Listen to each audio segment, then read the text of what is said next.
welcome back. You're watching Overdrive. Now, earlier this year, in February, Land Rover launched the facelifted model of the Discovery Sport. It comes with a few cosmetic changes, but the main news, of course, is that it is based on the modern premium transverse architecture, which underpins the Range Rover Evoque. What does that actually mean for this SUV? Bert will tell you more.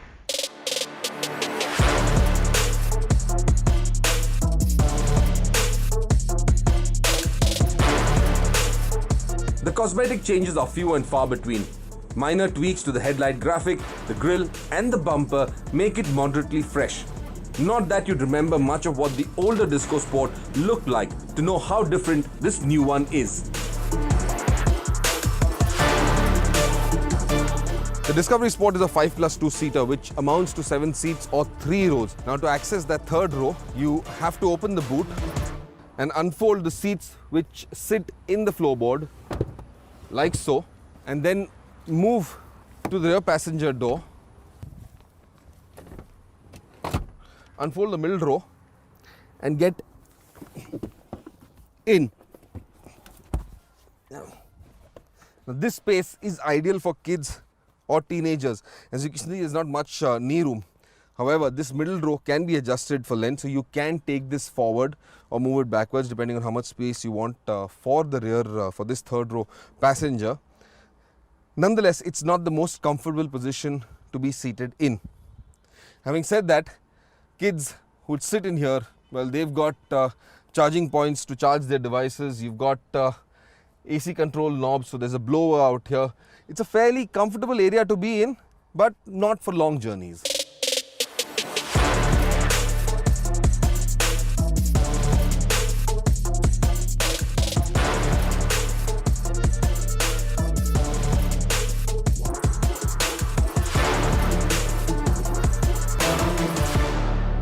I like the look of the dashboard out here. Very neatly executed. All the functions are quite smartly arranged. It's a very minimalistic dashboard. Most of the controls are right here on the center console. But if you look at it closely, it's a very neatly executed finish. That new touchscreen allows you control over a variety of functions, but it's also got connected technology, connected to a certain extent alone. This is not the full gamut of connected tech as of yet, but you've also got Apple CarPlay and Android Auto, which work far better than most connected technologies as we know it. What I like most of all is the terrain selector mode.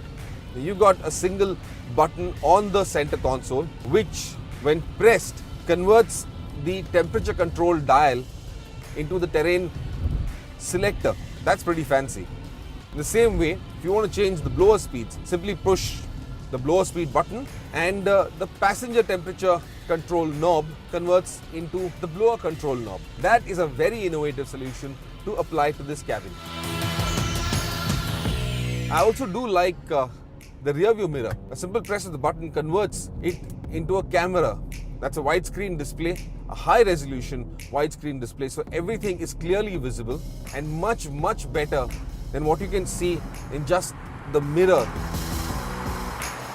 The D180 that I'm driving now, this is the SE trim with the R dynamic complements added to it.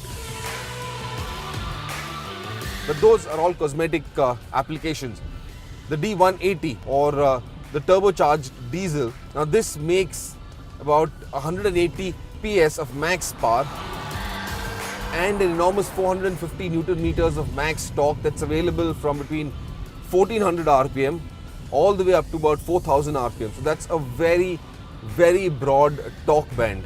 Minor tweaks have made this engine, of course, compliant with BS6 norms, but some of the more apparent changes come in the performance and fuel efficiency aspects. On our test, the Discovery Sport did about 11.3 seconds to 100 kilometers an hour, whereas fuel efficiency was quite impressive. We got about 15.8 kilometers per litre out on the highway and about 8.4 kilometers per litre in urban conditions.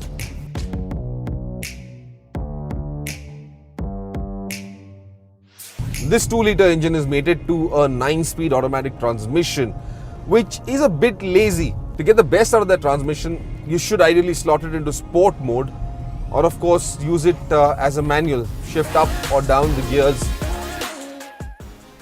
Another big change, of course, is that the transmission lever, well, it's no longer that pop out of the center console knob. This is now a regular shift lever that you've got in place, and that very conveniently allows you to either use the stick to shift up or down, or you've got paddle shifts behind the steering wheel that will allow you to do the same.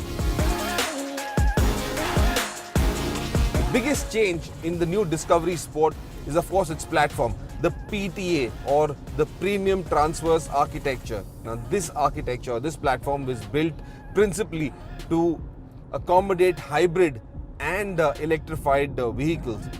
So that allows the battery pack to sit in the floorboard without affecting the in-cabin space.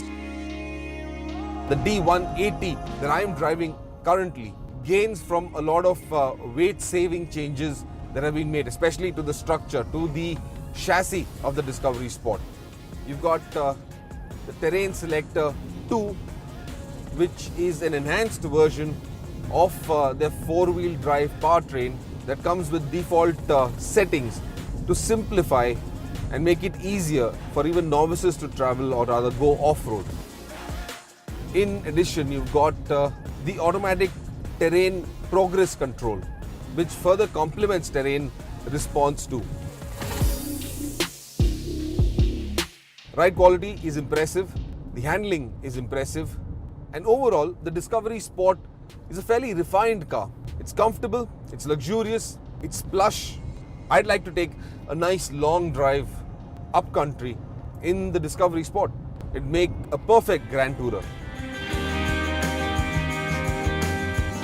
Land Rover has also priced this smartly, beginning at about 54 lakhs, going all the way up to about 61 lakhs for the top of the line variant with all the trimmings that you can get in it. Overall, well, I'm looking forward to a nice long journey someday in the Discovery Sport.